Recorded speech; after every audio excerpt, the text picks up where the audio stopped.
अस्सलाम वालेकुम जनाब। हफ्सा कुकिंग कॉर्नर में आप सबको खुश आमदीद।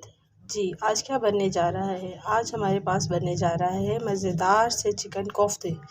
जी, ये मेरे पास तकरीबन हाफ़ केजी के करीब चिकन बोनलेस है, जिसे मैंने वॉश करके इसको छलनी में डाल के अच्छे तरीके से ड्रेन कर लिया है। ठीक है, मेरे पास तकरीबन 1 से 1.5 मीडियम साइज़ की प्याज, जिसको मैंने स्लाइस कर लिया है, 4 से 5 जवे लहसुन के, ठीक है, और 1 इंच का टुकड़ा अदरक का और 3 से 4 हरी मिर्चें।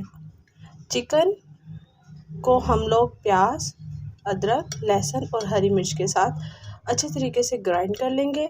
और जब ये ग्राइंड हो जाएगा, हमारे पास ये चॉप्ड हो जाएगा, तो साथ ही हम इसके अंदर कुछ ड्राई इंग्रेडिएंट शामिल करेंगे, जिसके अंदर मेरे पास तकरीबन 2 टीस्पून के करीब नमक, हाफ़ टी स्पून हल्दी, 2 टीस्पून लाल मिर्च पिसी हुई, 2 टीस्पून जो है वो मेरे पास लाल मिर्च कुटी हुई, ठीक है।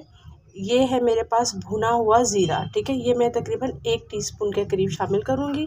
सूखा धनिया पिसा हुआ 1 टीस्पून, हीप गरम मसाला 1 टीस्पून, और ये है छोटी इलायची का पाउडर, ठीक है। छोटी इलायची का पाउडर तकरीबन क्वार्टर टीस्पून, ठीक है, या फिर 2 पिंच आप कह सकते हैं। और ये है कसूरी मेथी, ये मेरे पास है 2 टीस्पून हीप। ये तमाम इंग्रेडिएंट्स को चिकन के साथ, प्याज, अदरक, लहसुन, हरी मिर्च के साथ मैं अच्छे तरीके से चॉपर में डाल के चॉप कर लूँगी। और जब ये अच्छे तरीके से चॉप हो जाएंगे, तो इसके अंदर बेसन और 2 टेबल स्पून फुल करके मैं ऑयल के ये शामिल करके इसके कोफ्ते बना लेंगे। तो अब मैं इन सबको चॉपर में डाल के चॉप करती हूँ और मिलते हैं आप आफ्टर चॉपिंग।